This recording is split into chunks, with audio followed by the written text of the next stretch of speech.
Well,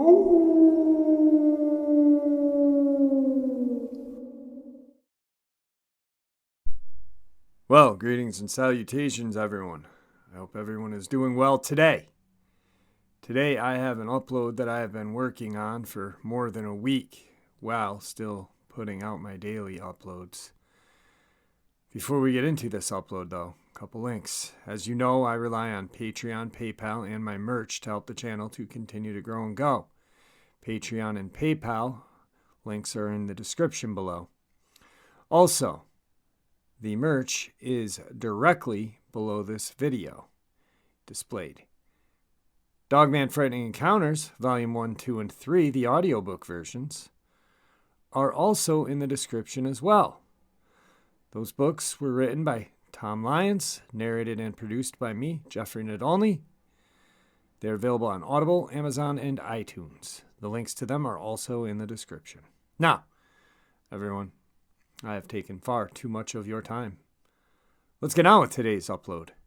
Shall we? November 15th, 2015.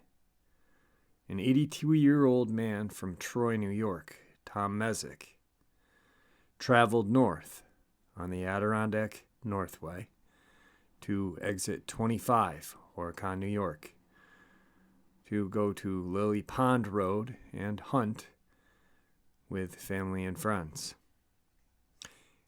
He was never heard from again, never seen from again, and no trace of him was ever found. Not an article of clothing, not his rifle, not his walkie, nothing. The mystery of Tom Messick. On November 15th, 2015, Thomas Messick Sr., age 82, an ex-paratrooper, walked into the woods south of Brant Lake in New York State to hunt for deer and was never seen again. No sign of him or his belongings ever turned up, including a rifle and his walkie-talkie. Despite a large search of the area, unusually the FBI was even involved in the investigation. This is a strange and puzzling hunting disappearance. The trip to Lake George Wild Forest. Tom lived in the city of Troy in New York State and was out that Sunday with a group of 6 friends and family who were hunting near Lily Pond in the area of the state land that is part of Lake George's Wild Forest. The older members of the group, 4 of them, were watchers in a static position, sat on a log or similar comfortable spot, and were in a near vertical line, while the younger hunters used the path around the lake to drive the deer to the watchers as part of the drive. Since the mid-1880s, Brant Lake has been a popular fishing and hunting area among the wealthy, including visitors. Theodore Roosevelt. Brant Lake Camp was incorporated by R.B. Gerzanzang, J.E. Eberly, and John Malloy in 1917. After 55 years of hunting with longtime friends, also senior men, at the Messick hunting camp in Hague, they decided to try this area for the first time. Tom was supposed to stay in one spot as the members of the group walked through the woods to push deer towards him. But when they arrived at the location where he was supposed to be, he was gone without a trace of him and his belongings. No sign of any deer were found that day. He was wearing duck boots, camouflage pants, a coat, gloves, and a red and black check hat that he had worn for many years. He carried a rifle and his walkie-talkie. Just who is Tom Messick? Tom Messick served in the United States Army as a paratrooper with the 82nd Airborne Division, Death from Above, and he was 5'10", weighed approximately 160 pounds. An experienced hunter, woodsman, taught hunting and survival training for many years. He had a history of heart problems and lost an eye in an accident with an explosive device in his early 20s. So he had poor vision and limited hearing, as well as 159 stitches in his hand. He had also just gotten over a case of shingles and nearly decided not to go on the annual hunting trip. The Tom Messick disappearance and the search. He was the last seen at 10 a.m., and when Messick didn't show up at their agreed-upon time, his friends called the forest rangers and they searched from 4:30 p.m. It got dark around 7, and at that point, half the group stayed and fired their rifles and honked their car horns to attract Tom to the area. The rest of the men left the scene and reported him missing to the family and authorities. The day after Tom had disappeared on November 16th, the search started with 13 trained SAR professionals from the Park Service. It was a well-organized search from the start. A huge search over several weeks involved more than 300 professionals and volunteers on some days. Assisted by dogs, divers, several helicopters found no clues, including no sign of his rifle or walkie-talkie. More than a 4-square-mile grid was searched, with a larger area being searched by air with the aid of a helicopter and the State Police Aviation Unit. More than 15 agencies were involved, including DEC Forest Rangers, DEC Police Canine Unit, DEC Police Officers, the FBI Quick Response Team, a State Police Special Operations Response Team, the Warren County Sheriff's Office Tactical Team, volunteers from the New York State Federation of Search and Rescue Teams. The weather was poor with heavy rain, but sniffer dogs were deployed before the worst of the rain arrived. Searchers walked through the woods, no matter how thick they were, including the swamps, and checked nearby roads, but there was absolutely nothing. Areas were tied off with string to box off specific areas to allow a detailed search of every grid zone. It was described as a spider web of string through the forest. This is what retired Undersheriff Sean Lemry spoke of with the bump lines. Given his age, searchers were baffled, as how could he have gotten so far from his original location? Some said it was weird that there were no sounds in the wildlife while the SAR teams were in operation. It was almost like something had silenced the woods. The search area had many caves, crevices, and other hazards. Could he have somehow fallen down into one of these? For a man of his age, was he really mobile enough? Why were there no clues on the ground, despite the methodical grid search? Surprisingly, the FBI arrived on the 4th day, November 19th. This was unusual, as the FBI never usually gets involved in these types of missing person cases, unless it falls under federal jurisdiction. Tom's wife, Beverly, said, "The FBI told me something is not right with his case, but they don't know what. They will not share any theories if they have them," the FBI said, "until they make a discovery. They're never going to know." But subsequently, investigators said there had been no indication of foul play. David Winchell, the spokesman of the DEC, said rangers continue to search the area on limited, continuous basis since the wide-scaled ground search ended January 16th, or 2016. That means rangers check the area periodically for evidence or clues.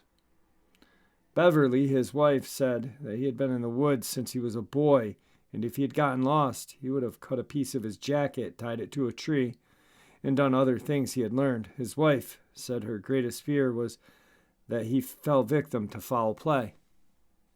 The only thing I can think of is that maybe someone came by on a four-wheeler, heard him, got scared, and drove him out of there. I keep praying they'll find him so we can have some closure. I keep worrying that I didn't tell him that I loved him the last day I saw him alive. In the summer of 2018, state police used sniffer dogs trained to detect cadavers to go through portions of the woods and fields near where Messick disappeared. State police investigator John Diet said no clues were found, but the police investigation is ongoing. In the 2019 movie Missing 411 Hunted by David Paulides, one of the hunting group was interviewed. "I heard strange noises in the woods, but I don't know what it was, just a different noise from what I'd usually hear," You know? Politis, like what? It'd be hard to explain because, but it was different. Something different that I'd never heard before in the woods. I just can't say what it was. How long in duration was it? Was it 2 or 3 seconds? No. It's just whatever it is, you know. How far away was it? I'd say 150 yards, something like that. Was it toward Tom or away from Tom? This was up towards the hill. The top of the hill, yeah. Did you tell the police this? Yes, I told them that, but they just passed it off. Tom's disappearance is yet another really strange case. Tom just vanished off the face of the planet. He was old, but inexperienced backwoodsman. A tough guy, an ex-paratrooper, and not one to wander off into the woods when on a hunt. He had a rifle and a walkie-talkie, and no sign of them had been found, despite the massive search of the area, including all inaccessible parts, including water and caves. So big a search that locals thought someone important, like a politician, was involved. Sniffer dogs, nor FLIR-equipped helicopters were able to find a trace of him. Was he snatched from the Lake George wild forest by a serial killer or something else? Why was the FBI involved in this case? The investigation into Tom Messick's disappearance is still classified as an active missing persons case by authorities. This next part is some statements from an Adirondack forum that we have up here. December 27th, 2015. A lady came into the staging center, claimed she knew there were space aliens in the area and that she could help find Mr. Messick. I believe she was politely shown the door. I actually asked a ranger I was with about how often psychics offer their services because I'd heard of that happening in other cases. Occasionally, the family will hire one for a small fee, of course, not to be paid by the DEC or SAR operations, as the family and the time became more desperate. But they wouldn't be allowed to interfere with official operations being carried out. If it is comforting for the family to go that route, then they can do so on a non-interference basis. If their suggestion happens to match what is being or already been done anyway, so be it. Most often seen as the official SAR field operations begin to wind down. I don't know if this happened or not in the final days of the official Messick SAR operations. Does as much as possible to ease the family's fear and grief. Mr. Messick had a very large family contingent on scene, and they were given a detailed debrief with charts and coverage maps and numbers at the end of each search day. All questions were answered to the best of the ops chief ability. In general, following a reasonable suggestion of the action not already pursued might happen if at all possible. The official investigation of circumstances and interviews to gain ever more information and clues never stops during an SAR op and continues after field ops are ceased. Oftentimes, late coming clue or credible source will change the direction of a missing person incident. There were absolutely no clues found in the field that would help determine how to limit the daily expanding search for Mr. Messick. Without such direction, ever expanding the possible search area becomes an interactable geometric increase of time and resources. Success is dependent only on a mathematical probability, formalized from thousands of previously studied cases. Okay, all avidity aside, as it is a serious topic based on the experience of other cases, what do you think are the most logical scenario of the disappearance of the old man? If we could answer that, he would have been found. There are numerous interesting case study papers and texts, lost person behavior, that led to various probabilities, but individual specific cases are difficult to precisely pin down. I've spoken to several DEC rangers since the Messick incident, and we are all equally baffled. I can only relay some of the public facts as I know them. The first few days were very dry and warm, with fluffy leaf litter, up to about 8 inches thick. Rain later matted down the thick layers of leaves. Any clues dropped early could have easily been buried. Footprints would not be easily to spot without a lucky sandy or dirt patch. He was wearing camo clothing, top and bottom, even though warm during the day. It got down to 20 degrees those first couple of nights, 40s or so at night thereafter. I asked a searcher who was wearing camo to curl up on the ground next to a log. He virtually disappeared from sight, especially if you were only casually glancing in his direction. The woods are thick with many deadfall logs and root balls that could be used as shelter if need be. Mr. Messick was said to be an experienced woodsman and an outdoor trainer himself in the early years. Each deadfall requires a visual scan underneath on all sides. The extensive cedar and spruce swamps are thick and damp with almost continuous overlapping downed trees and root balls. Not at all inviting for travel, but were searched extensively anyway. There are sheer cliffs with large, jagged boulders stacked for some distance out from the bottom, with plenty of holes to crawl or fall into. Searched as much as possible. There are multiple old, overgrown logs and faint ghost trails throughout the area. These in their immediate vicinity were searched in a linear fashion for any possible clue out to a distance well outside the prime search area. All segmented areas within the most probable 1.5-mile radius from last known place were tight grid searched as thoroughly as possible, with the most probable areas checked multiple times, running 90 degrees to the previous grid if after a grid search the probability of detection, or POD, was for whatever reason low, and the probability of being in the area, POA, high.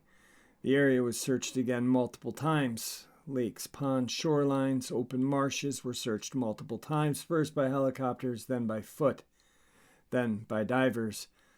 FLIR were flown by helicopter throughout the search area, but not for the first couple of days. Negative results in all cases. However, there were hundreds of searchers participating throughout the period, both trained and untrained. Very large grid search crews are difficult for crew bosses to manage and guarantee a high POD, especially if individuals are inexperienced or out of shape. I had as many as 19 searchers at once to manage, sharing the load with one other ranger. When solo, I had as many as 11 in a line crew. A line of 5 or 6 line searchers would be most ideal, but that was not what happened. It takes only a couple of seconds for an inattentive line searcher to miss an important clue, especially in thick undergrowth or leaf litter.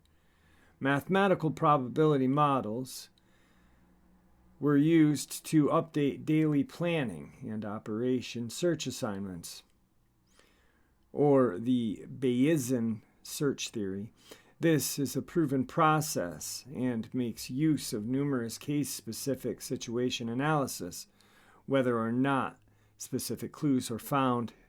Daily negative or positive clue and other investigative results will modify crew assignments for the next day. As more and more negative results are found, further analysis of rest of world, or ROW, potential scenarios are explained.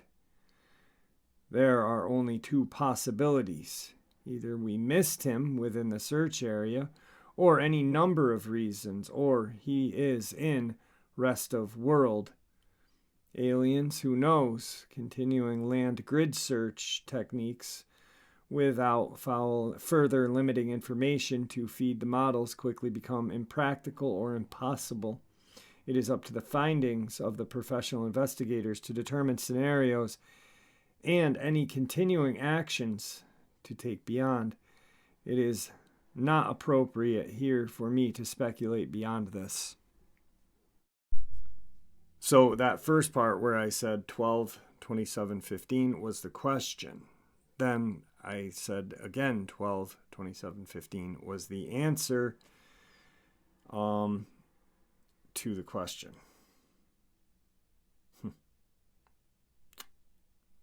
This is a baffling case.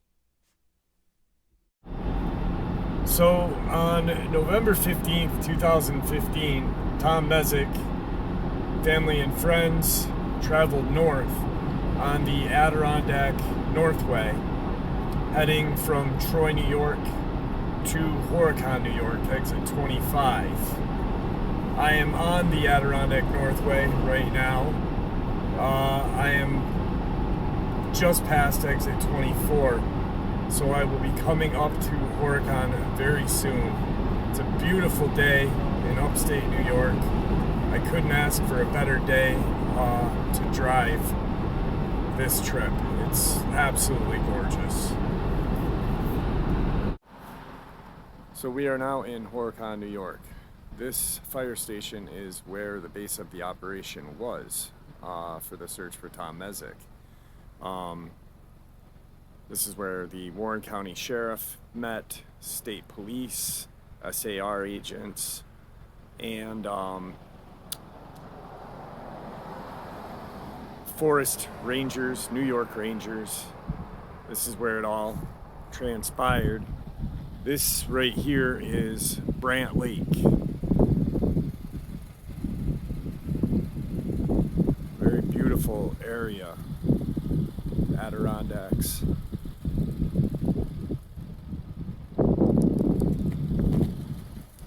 So now we will travel to Lily Pond Road. So on that November day, deep in the Adirondacks, Tom Messick sat down in a location, I don't know where, somewhere in this vicinity.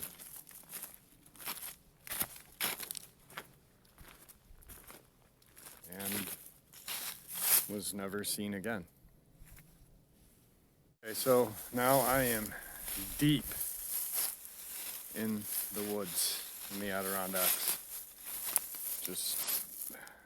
This looks like an ideal spot where he may have set up to have deer pushed into him.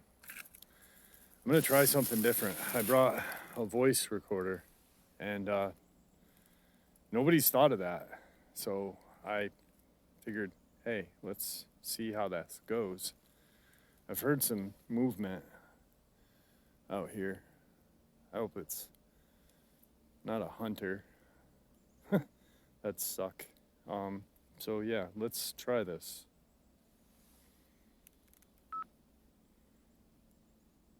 Mr. Messick, if you are here with us, I want to let you know that you've been gone for 6 years in a couple of days. Actually, 2 days from now while I'm recording this. Can you speak into the mic if you're here with us?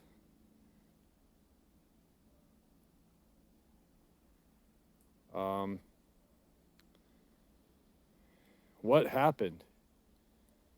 If you are here with us, can you possibly tell us? Were you attacked by a wild animal? A creature that you don't know? Human being?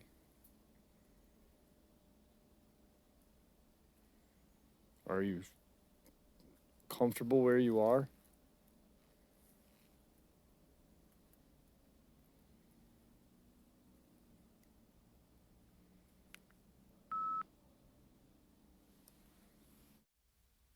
So now that I'm back to my car and I had ticks all over my leg, little nasty ticks. I want to listen to this footage or audio file that we got. So I don't know how great this will sound, but here goes.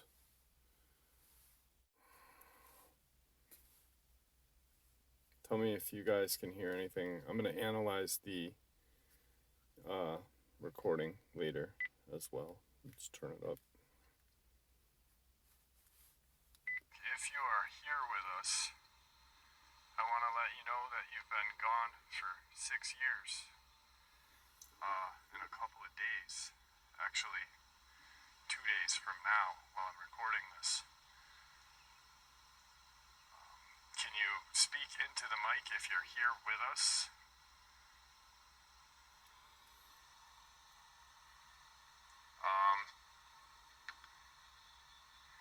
What happened? If you are here with us, can you possibly tell us? Were you attacked by a wild animal? A creature that you don't know? A human being?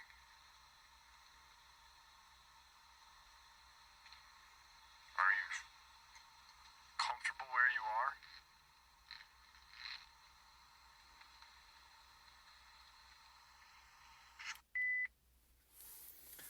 Like I said, I didn't expect it to work. I just know people haven't thought of it.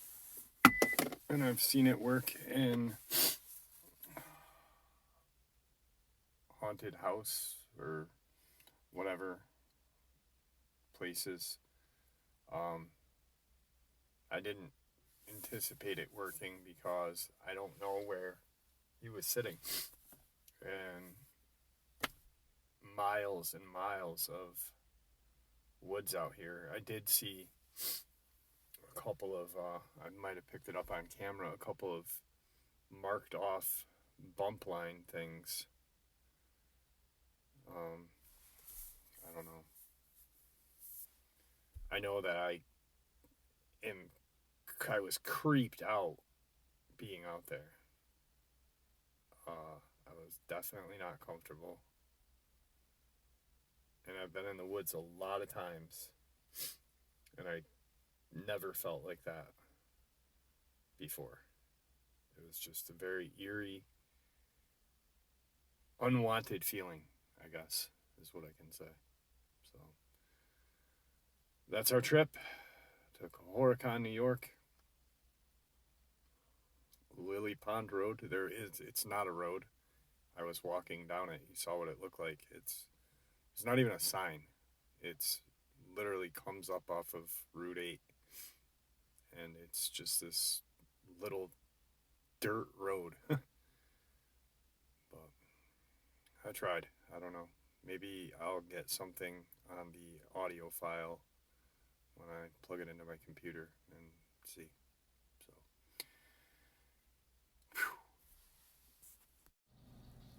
all right, guys. So I am in the Brant Lake Horicon region and traveling up to Lily Pond Road to check the region where Tom Messick disappeared.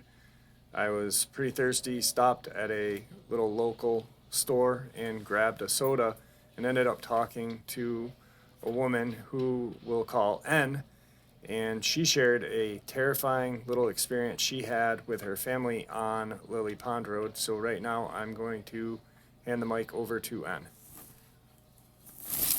We were hiking with our 3 children, and we saw a man coming towards, not towards us, but walking through, and he was wearing what appeared to be like a trench coat, all black, and he was pasty white, powdery white hair and face, but it didn't even seem like he was running, more of like a gliding kind of by us.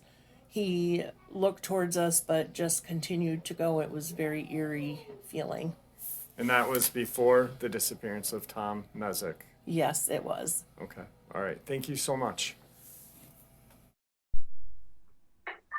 All right. I have a local resident from the Horicon and Brant Lake region who was kind of involved in a little bit of the action down when Tom Messick disappeared. I'm going to refer to her as SN.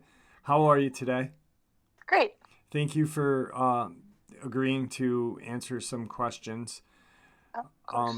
I appreciate it. Now, you weren't involved in the search. You were involved in some stuff after or during the search, helping feed the people and stuff like that.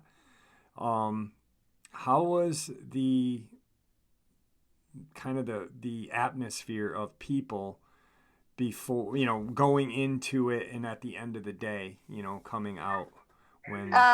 Well, nothing like this has ever happened in this area that I know about. So everybody was very willing to help. Everybody from town, locals, and everybody wanted to help, which was a little bit of a concern because people didn't want, our locals just going in rummaging around in the woods to possibly get lost themselves. So we tried to include the locals to help by like bringing food and things like that to the firehouse where we were. That was like the command post, I guess. And every morning, all the searchers would come in and kind of organize themselves, and they'd have a little briefing thing about what they were trying to do that day and update people on how many searchers were there the day before in the area that they covered. So the locals helped, like I said, more by trying to bring food to the firehouse. We tried to keep them, again, out of the woods. So we encouraged them to help by just helping us feed them and things like that. Right. Just feed the workers and stuff like that, the people involved. Now, I went up there today. It took me a little bit to find Lily Pond Road because it's not... Like there's not a road sign there. It's a very like you blink and you pass it kind of road. There's not a lot of legend to it. It's a pond that's a mile and a half in, and yes, people go fishing and stuff there. So it's is there a lot of hunters that go up there and hunt, or? I believe so. So Lily Pond is located about a mile and a half off of Route 8, which is the main road. And obviously there's no boating or anything like that on it. So it is a very beautiful area where a lot of people do like to go just because it is so much off the beaten path. There's a road that you can drive on to get closer most of the year, but it is closed off in the wintertime and stuff like that. And since it is so secluded, people do love to go there. It is very popular at hunting season and stuff like that for people to go in there. And it's a nice place. Sometimes a lot of time during the summer, people actually park on Route 8 and hike the mile and a half into it just to enjoy the scenery there. Okay. All right. So, like you said, this is something that and for a lot of people don't know, because my channel, people listen to it from all over the country and a couple of people worldwide. Brant Lake in the town of Horicon it's a very, very small town. So for something like this to happen, it pretty much stirred your community up.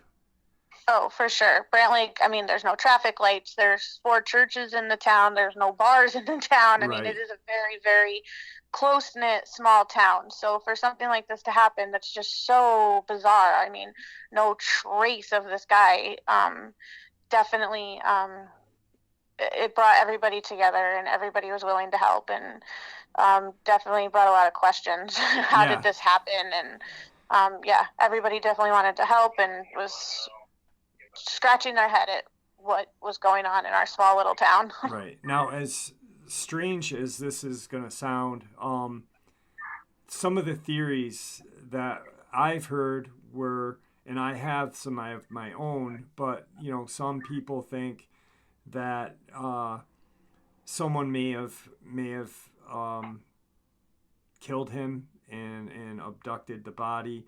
I mean, there's other people that say he had just gotten lost and maybe fell in a crevice or a cave or whatnot.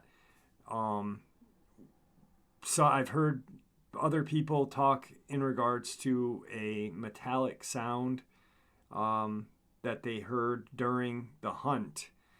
And what were some of the theories that you guys, being, helping out the searchers, heard?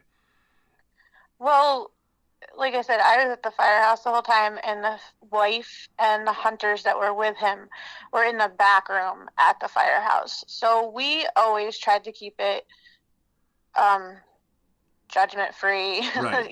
upbeat and positive. We listened to their stories and listened to different, history and things like that they were sharing and telling with us. And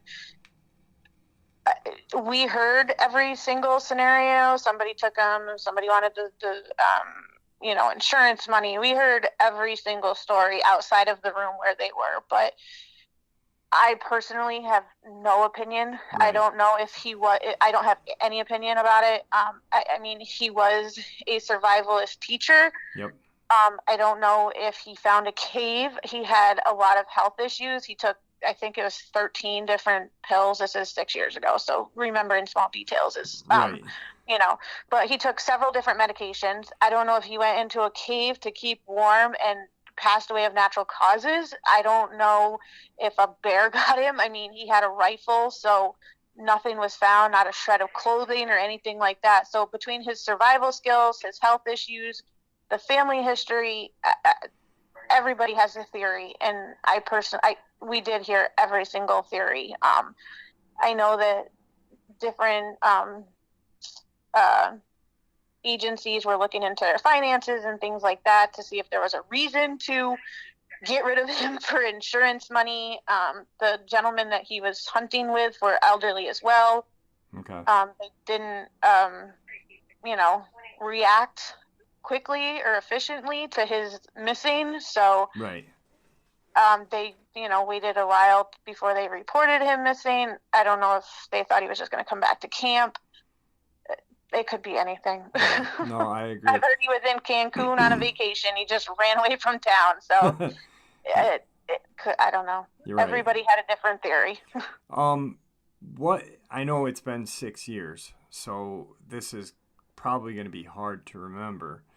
But what was if you can remember, what was the weather like around that time? Was there a lot of rain, or was it like today, 50 degrees and sunny with some wind? No, it was great weather for the majority of the search. Okay. And that's why they continued to bring so many people out. There were buses being brought in of different people from different prisons, like prison guards and stuff like that, who were going out into the search. So there was a couple hundred people there a day, and they did do that because the weather cooperated for such a period of time that kind of increased their chances of being able to find them. It wasn't like it rained and any evidence was washed away. It was great weather for those 2 weeks, and that's why they put so much effort. Right. Another reason they could use all those resources, it was justified by the weather and stuff like that. Yeah, okay. Because, I mean, I remember 6 years ago, but I don't remember the exact, how the weather was at that point. You would remember better because you'd be, remember. Yeah, every morning at 5:30 we were at the firehouse making coffee and donuts to give to all the searchers. We packed them lunches to send out with them. So yeah, I remember. All right. Well, I really appreciate this. I just I'm trying to get I'm trying to get as many like local people and different agencies, like the sheriff and state troopers, to get their opinions and what they know or what they can share on this, because this case is, something that shouldn't be forgotten, and Right. because it's something that just doesn't happen in Warren County, New York. Right. It's a very strange case. So I appreciate you taking your time out with us, and thank you very much. You're welcome. Thanks for contacting me. So here's another interesting tidbit that I just got from S. Her and N, the other woman that I spoke to, who told us about the incident on Lily Pond Road that she experienced. She said that during all of this, she said that she had heard talk of another relative of Tom, possibly a brother or someone, going missing 5 or 6 or 7 years before this.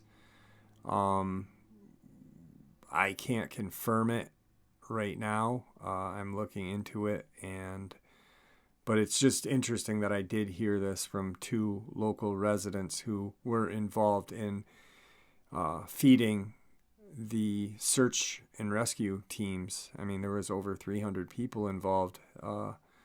Sheriff, state police, DEC, New York Rangers. They were having prison guards bust in. She had said at one day there was 6 prison buses with prison guards on there. So there was definitely 300 or more people searching for Tom. So,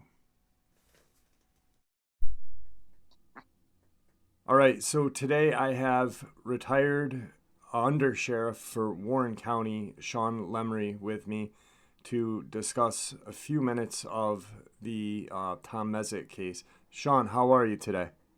I'm well, thank you. Thank you for taking some time out of your day to share some information and your thoughts on this tragic case. We're coming up on 6 years of this mystery. When you first were notified about the missing hunter, was it day one, or how far into the search was it? I believe our agency was notified on day 1, and we had some officers go up to assist. I believe it was a day or 2 later when we became much more involved with sending larger teams of people up to assist with the search for Tom Messick. Okay. Now, I mean, being from this area, I've looked at the pictures of the Warren County Sheriff's search and rescue team that was involved. And, you know, it's not just, these guys look like hardcore guys. So it's not just like regular office people. These guys were really knew the area, it seemed. You guys were assisted by other SAR agents there and state police. So there was roughly, 300 different people from different agencies involved, correct? I believe there was somewhere around 300. It could have even been more. The other agencies brought in people as they saw fit to assist with the search for Tom Messick. Right. Now, there's not... The crazy thing about this is not a normal thing to happen in our area. People do go missing, but they're usually found. Whether dead or alive, they're usually found, especially within 6 years. There's been no article of any clothing or anything found of him, right? To the best of my knowledge, as I did retire 2 years ago, I'm not aware that any additional articles of clothing or anything that he had that day has ever been found. Okay. And I was reading somewhere that it's still an active case. The state troopers went up in 2019 with some, I guess, cadaver dogs or something like that, doing a little investigation up there still. So it's still an ongoing case.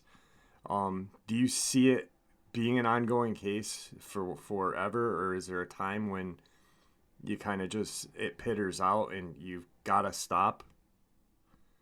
The case would remain open until there's some sort of a closure to it. Okay.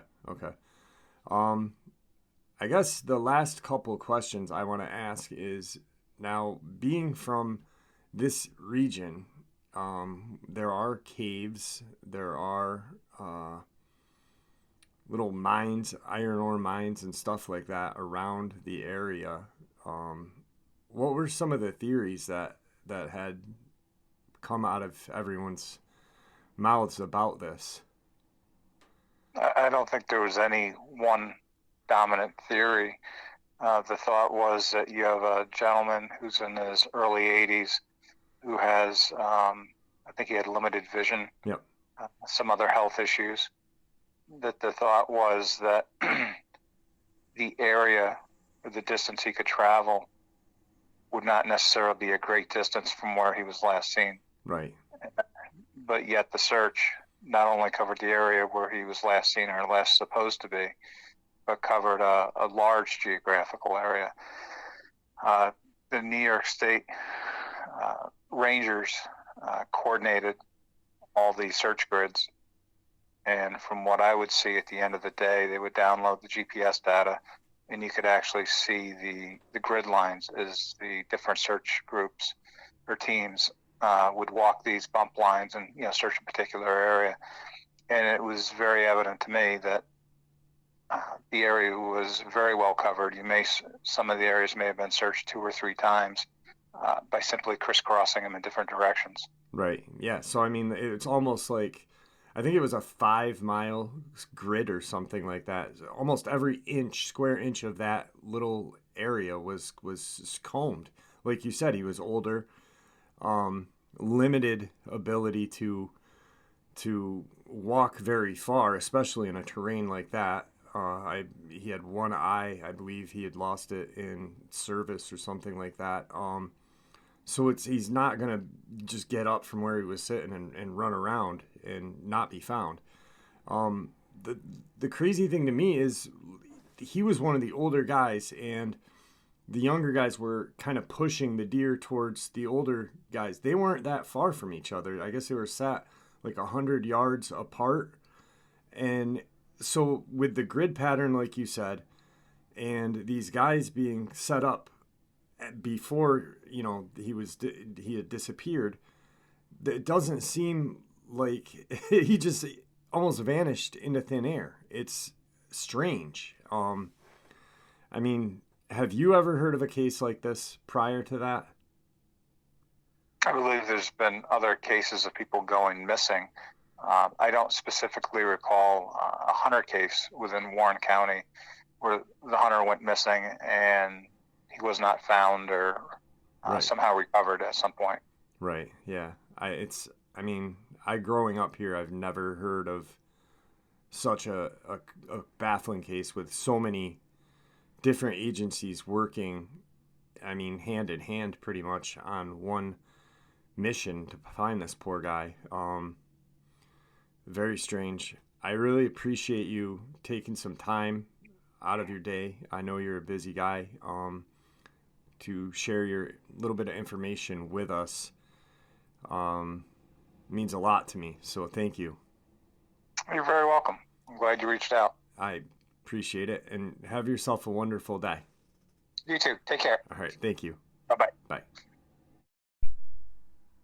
All right, guys. Today I have Lieutenant Smith with us from the Warren County Sheriff's Department. Thank you, Lieutenant, for reaching out to me and taking some time to discuss the Tom Messick case. Sure thing. Now, you were there at the case. Warren County Sheriffs did not run the investigation, correct? That's correct. We were just, part of our agency was tasked with helping in the physical search for Mr. Messick. Okay. Were you hands-on that case? Were you in the woods looking yourself? Yes, I was. Okay. Yes. What was the atmosphere like? Were you there on day 1, or was it day 2 when you guys went on? I think we were day 2 or 3 even. I couldn't be 100% sure, but it was fairly early on. There were a great number of searchers, anywhere from our agency to state DC to Department of Corrections, volunteers in the community, fire department members. There were hundreds of searchers that would meet each morning at the firehouse in Horicon and coordinate with the team leader, who was a forest ranger for each group that performed the search. And from there, we would go up into the Lily Pond area and search our assigned areas. Okay. Now, were you guys hopeful?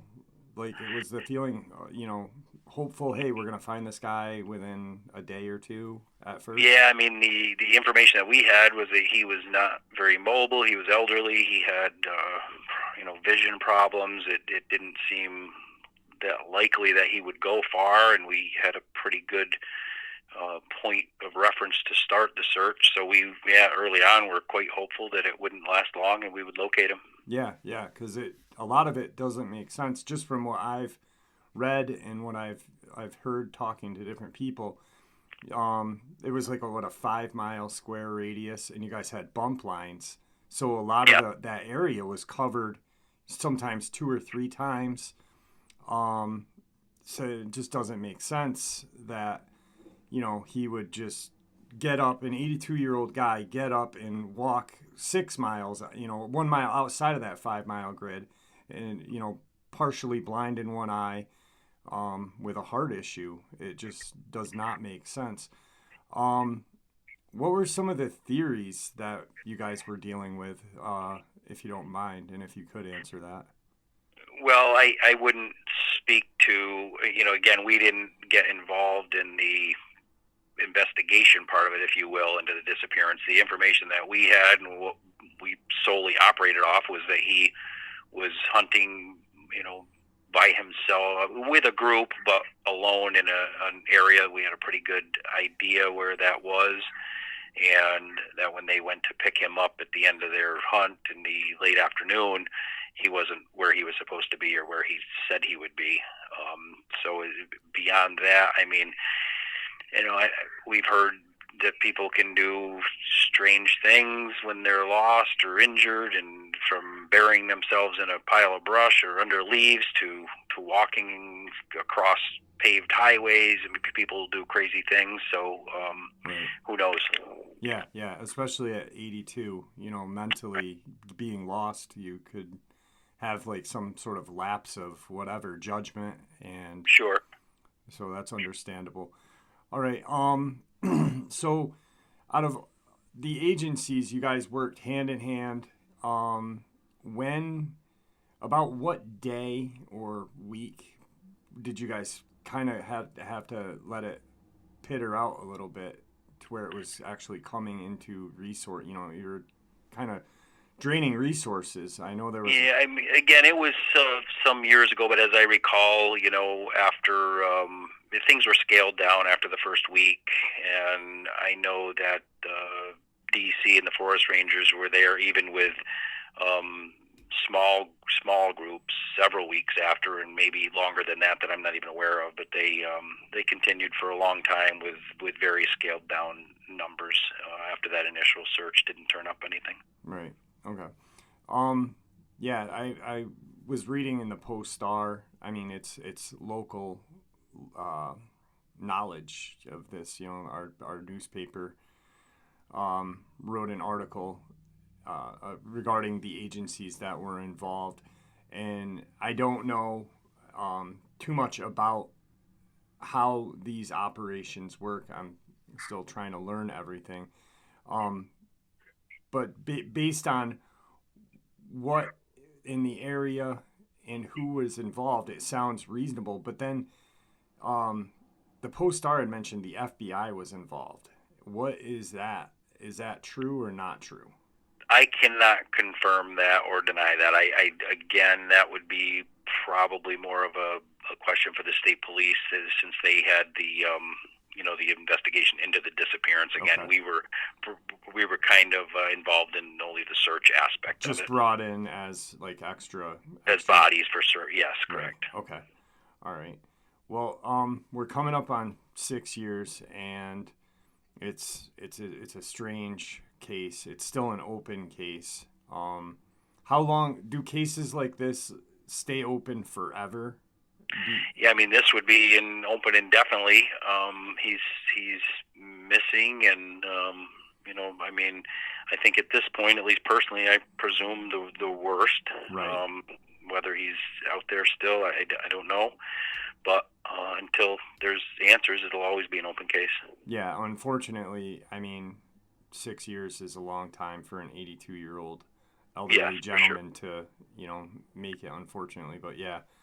Sure. All right. Well, I appreciate this. Do me a favor, please don't hang up. There's a couple questions I'd like to ask just after Okay. I end the interview. So I appreciate you taking your time out of your day. I know you're super busy with everything, and I just appreciate everything you guys do for our community. Oh, I appreciate it. Thank you. All right. Thank you. Yep. And with that, my theories. I went up there and I looked around. It's a beautiful, quaint town. The first place where I caught my first fish as a kid, Brant Lake.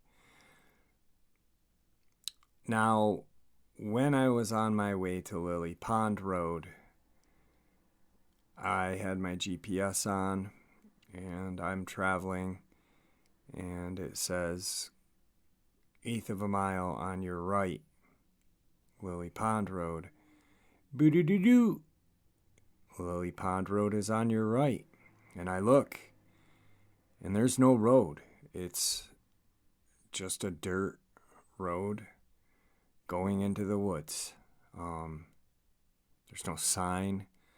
There's nothing. From what I heard and what I gathered from locals and people I talked to, Lily Pond Road is a creepy area. I was creeped out a little bit when I was in there. And, there's a lot of lore up north anyway about Sasquatch and unidentified flying objects and stuff like that.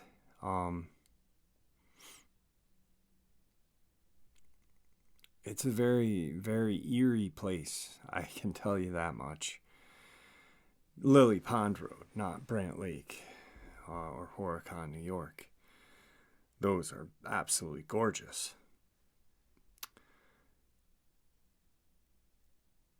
But a couple of things that I did notice is while I was talking to sheriff's department people, and I did talk to different people that I was not able to record. I guess the state police and DEC in Raybrook, New York, used a lot of correctional officers and shipped them down. So I asked who was in charge. And at one point I was told Warren County Sheriffs. Then I was told the state police. Then I was told DEC, New York State Rangers. I'm assuming it was the Rangers, but for that to kind of bounce all over the place, with no definitive answer of who was in charge, when I asked about the FBI, you could hear Lieutenant Robert Smith's answer. And to me, I asked a couple locals. They didn't know the FBI was even there. There would have been no reason for the FBI to be there unless there were, if it was on federal land or some sort of crossing state lines, what have you. And that's another mystery in this mystery.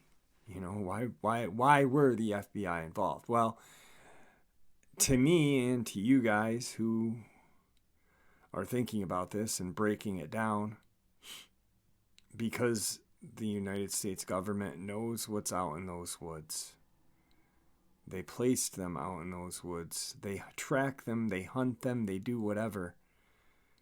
I'm baffled that there still has not been just a release. Hey guys, we know there are things out in the woods that, be leery of.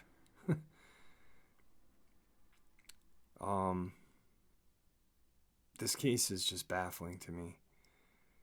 And I really, really wanted to get more answers than I got, but it was almost like when I talked to the people in charge or people participating that I got the runaround, you know. Being from the Adirondacks, there's a lot of lore here. There's a lot of history here.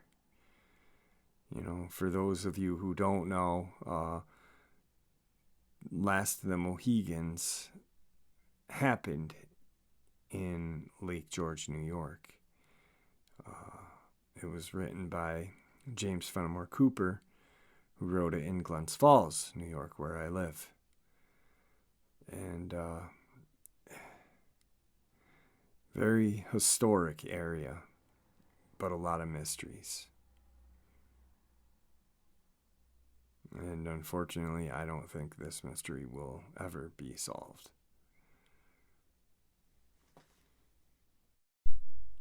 So with that, my friends, I want to thank you. And I encourage us all to be kind to each other and be safe when we go out into the woods. Be careful. Know your environment. Let someone know where you're going and how long you're going to be gone for. Just be safe and use your brain while you're out in the woods, because that's your best friend when you're out there. With that, farewell, and may the Great Spirit watch over all of us and guide us through our path of life.